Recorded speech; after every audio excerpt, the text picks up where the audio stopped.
Welcome back. Let's now talk about a term we often hear in the zoo and captive animal industry, and that is conservation. And in fact, conservation is the zoo industry's most powerful marketing tool. You've heard this claim that zoos make, that they promote conservation. Their activities promote animal conservation, and what they do here somehow helps animals on the other side of the globe. I have yet to make sense of this claim that their existence is necessary in the efforts to conserve animals. Sure, some zoos make financial contributions to various conservation projects, but does that translate into anything meaningful? I read at many zoos, only 1% of the budget goes to conservation. Do the zoo's contribution to conservation outweigh the costs to individual animal welfare? Or are they simply exploiting animals for profit? Of course they're exploiting animals for profit. It's obvious to anyone who gives it a minute thought that zoos cannot provide for all of the behavioral or social needs of animals in their enclosures. Have you ever asked yourself, what specifically do zoos do to support their claim of helping conservation? And are such efforts useful? And the next time you consider patronizing your local zoo, just think about all the elephants who were once living free with their family units in the wild and then were captured and forced to live unnatural lives in captivity in our zoos. And ask yourself, how the hell does that serve conservation? And really, we're talking about all animals in captivity, not just the elephants. The elephants are just the most obvious example of what wild animals need, which is freedom. Freedom to have control of their own lives. And if you give it even a moment's thought, you would have to conclude that something is very wrong with our society to want to confine these beautiful, majestic creatures and deprive them of their natural existence. Barbara King is an emerita anthropology professor at the College of William and Mary. She often writes about the cognition, emotion, and welfare of animals. And she came on the show a few years back to speak about her 2016 article titled, "As a Major Zoo Closes, 10 Reasons to Rethink the Concept." She wrote this shortly after Buenos Aires Zoo in Argentina announced their plans to move almost all of its 2,500 animals to natural reserves. This is after 140 years in operation.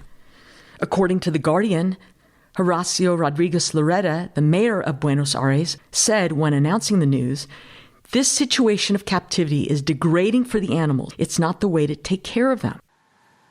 It's certainly not the way we humans are supposed to look out for and respect non-human animals here on the planet we share." Anyway, in this article, Barbara talks about the problems with our modern zoos. I asked her what inspired her to write this article, and she told me it was inspired by the death of Harambe. And for those of you who don't remember Harambe, let me remind you. Harambe was a 17-year-old gorilla who was shot to death by a zoo worker at the Cincinnati Zoo after a child climbed into his enclosure. This occurred in May 2016. And her point was, what happened to Harambe happens so often to so many animals at zoos. Accidents occur all the time, which leads to the animal's injury or the animal's death. And one might say, oh, but animals get injured and die in the wild. Yes, that's true, but we have some responsibility when we take these wild animals and put them in cages, don't we? I'll give you a couple more examples. The Oregon Zoo accidentally chopped off part of a lion's tail with a hydraulic door at a kids' show. A 16-month-old gorilla named Kabibi was crushed to death when a hydraulic door closed on her. This was at the San Francisco Zoo. As long as we keep animals in captivity, these accidents will continue to occur. They happen all the time.